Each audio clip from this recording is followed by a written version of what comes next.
Stop right there and erase every single image you have in your head about ancient Jerusalem. Forget the clean, sun-drenched stone streets you saw in those blockbuster movies. Forget the peaceful crowds waving palm branches in slow motion.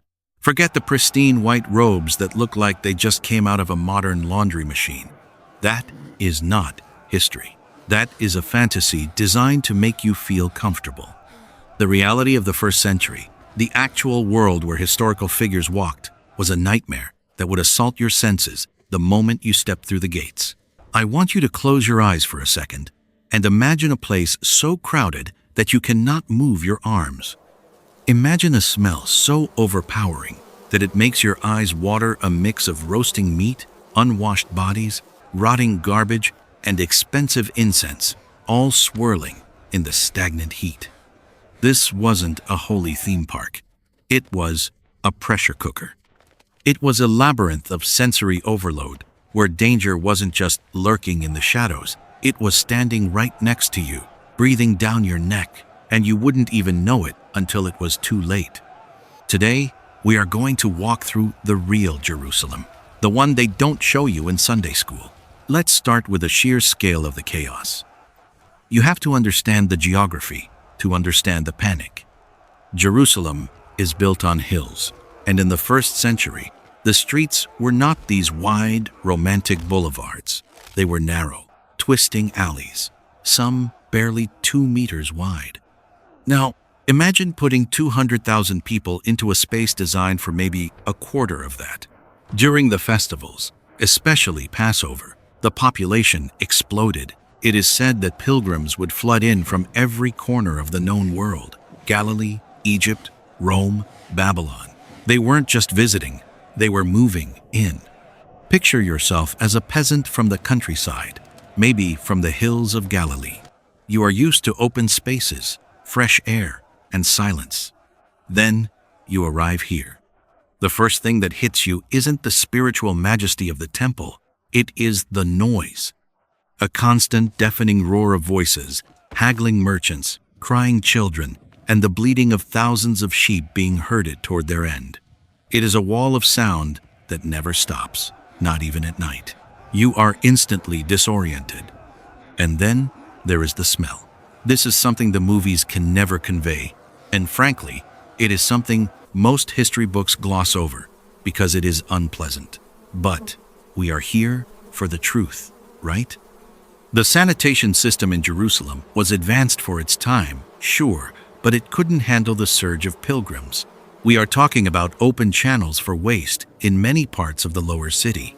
The smell of raw sewage would be baking in the Middle Eastern sun. But here is the twist that makes it so disorienting. That smell of filth was constantly mixing with the heavy, sweet smoke of incense burning in the temple and the scent of thousands of animals being roasted on altars. It created this sickly, sweet, rotting atmosphere that hung over the city like a blanket. Some historians suggest that the sensory confusion alone was enough to make people on edge, triggering a fight-or-flight response that never really turned off. Now, let's talk about where you would sleep. If you were that Galilean peasant, you certainly weren't checking into a hotel. The inns were full months in advance, reserved for the wealthy or the well-connected. So, what did you do? You camped. Everywhere. People were sleeping on roofs, in courtyards, and in the streets themselves. If you were unlucky, you ended up in the caves surrounding the city or jammed into the damp, subterranean levels of the lower city tenements. This brings us to the architecture of inequality. Jerusalem was strictly divided. You had the upper city, where the priestly aristocracy lived. This place was like a different planet. We have archaeological evidence of mansions with intricate mosaic floors, private ritual baths, and imported Roman dishware. It was opulent, it was spacious, it was quiet. The people living there were drinking imported wine and looking down literally and metaphorically on the chaos below. Then you have the lower city. This is where the masses lived. It was a dense, vertical slum. The houses were stacked on top of each other, clinging to the slopes of the Tyro-Poion Valley. Inside these homes, entire families would live in a single room often sharing the space with their livestock at night. The air circulation was non-existent. Disease could and did spread like wildfire. It is believed that the tension between these two worlds, the upper and lower city, was thicker than the stone walls dividing them. Let's get into the daily grind of survival. Food. What were you actually eating? Forget the banquets. For the average person, the diet was monotonous and hard. Bread was the staple, but not the fluffy loaves we know. It was barley bread, often baked on hot stones or in simple clay ovens. Because of the way grain was ground, using stone mills, the flour was often mixed with fine grit and sand. Think about that for a second. Every time you chewed, you were grinding your teeth down.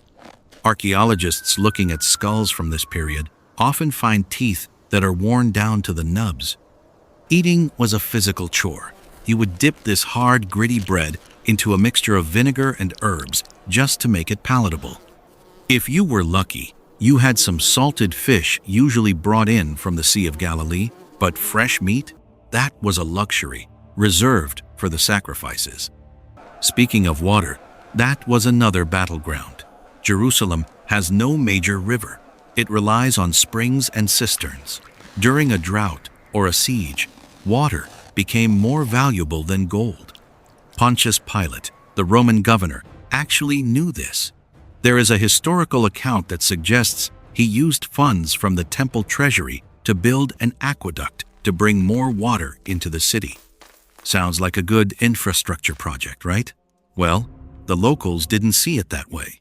Using sacred money for a Roman construction project caused riots. It shows you how volatile the atmosphere was.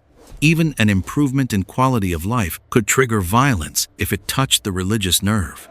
Before we dive deeper into the dark underbelly of the city's crime and the feared Sicarii, I want to take a brief second to ask you something. If you are enjoying this unfiltered look into history, and you want to keep exploring the truths that others are too afraid to touch, please make sure you are following us right now. It helps us keep the lights on and the research going. Okay, let's get back to the streets. We have set the scene. It is crowded, it smells, and everyone is on edge. Now, add the political paranoia. Jerusalem was under Roman occupation, and the Romans were not subtle about it.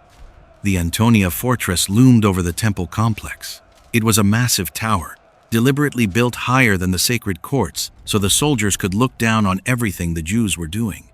Imagine trying to pray or offer a sacrifice while armed soldiers are watching your every move from a stone tower, laughing, gambling, and reminding you that you are a conquered people. The tension was palpable. The Romans were terrified of a riot specifically during Passover, so they would bring in extra reinforcements. You had thousands of soldiers patrolling the perimeter, heavily armed, ready to crush any sign of rebellion. But the Romans weren't the only danger. In fact, for the average person, the danger often came from within. This is where we get into the Sicarii. The name literally means dagger men. These were not your typical soldiers. They were radicalized insurgents who believed that the only way to free Jerusalem was to forcefully remove anyone who collaborated with Rome. And anyone could mean a high priest, a wealthy merchant, or just someone who looked at them the wrong way. Here is how they operated, and it is terrifyingly brilliant. They didn't strike at night. They struck in the middle of the day, in the thickest crowds. Remember those narrow streets I told you about? Remember the crush of 200,000 pilgrims? That was their weapon. A Sicarius would slip into the crowd, walking shoulder to shoulder with his target. He would have a small, curved dagger, the sica, hidden in the folds of his cloak. In one fluid motion, he would draw the blade, strike the target in the ribs or the kidney, and then immediately hide the weapon again. As the victim fell and people started screaming, the assassin would join in the screaming. He would act just as shocked as everyone else, shouting, "Oh no, who did this? Help him!" In the chaos and panic, he would simply melt away. It was the perfect crime. No one knew who to trust. The person standing next to you in the temple queue could be a pilgrim praying for salvation, or he could be an operative waiting to end your life. This created a culture of extreme paranoia. You have to understand that this wasn't just crime, it was psychological warfare. The high priests were terrified. The Romans were frustrated because they couldn't catch ghosts. And the common people? They were caught in the crossfire. You kept your head down. You didn't make eye contact. You tried to be invisible. Let's pivot to the economy of the temple itself, because this adds another layer of grit to the city. The temple wasn't just a church. It was a bank, a slaughterhouse, and a marketplace all rolled into one. The sheer volume of animal sacrifices is hard for us to wrap our heads around. Josephus, a historian from that time, threw out numbers that seem impossible, claiming hundreds of thousands of lambs were sacrificed during Passover. Even if we assume he was exaggerating, the reality was gruesome. We are talking about rivers of crimson fluid. There was a drainage system specifically designed to wash the vital fluids out of the temple courts and down into the Kidron Valley. It is said that the stream in the valley would run red during the festivals. The stench of copper and raw meat would have been overwhelming. And amidst this slaughter, there was the clinking of coins. The money changers were not just a side hustle. They were the gatekeepers. You couldn't use Roman coins to pay the temple tax because they had the image of the emperor on them, which was considered idolatry. So, you had to exchange your money for Tyrian shekels. The exchange rate? Let's just say it wasn't fair. The surcharge was heavy. So, you have this Galilean peasant we talked about earlier. He has walked for days, sleeping on the hard ground. He is hungry. He is overwhelmed by the crowd. He is terrified of the soldiers. And now, he gets to the holiest place on earth, only to be fleeced by a money changer who is likely working for the corrupt priestly families living in those mansions in the upper city. You can start to see why the atmosphere was so volatile. You can see why a message of overturning tables would have resonated so deeply with the common man. It was a powder keg. Every stone in Jerusalem was soaked in history and tension. There were apocalyptic preachers on every corner, literally. It wasn't just the figures we know from the Bible. There were dozens of self-proclaimed prophets, messiahs, and leaders wandering the streets, shouting that the end was near, that Rome would fall, that fire would come down from the sky. It was a marketplace of radical ideas. And let's not forget the beggars and the sick. The healthcare system was non-existent. If you were sick, you were often cast out. The streets were lined with people suffering from skin diseases, blindness, and crippling injuries. They would congregate near the pools, like the pool of Bethesda, hoping for a miracle because they had no other options. The desperation in their eyes was a constant reminder of how fragile life was in the first century. There was also a very distinct soundscape to the city that signaled this control.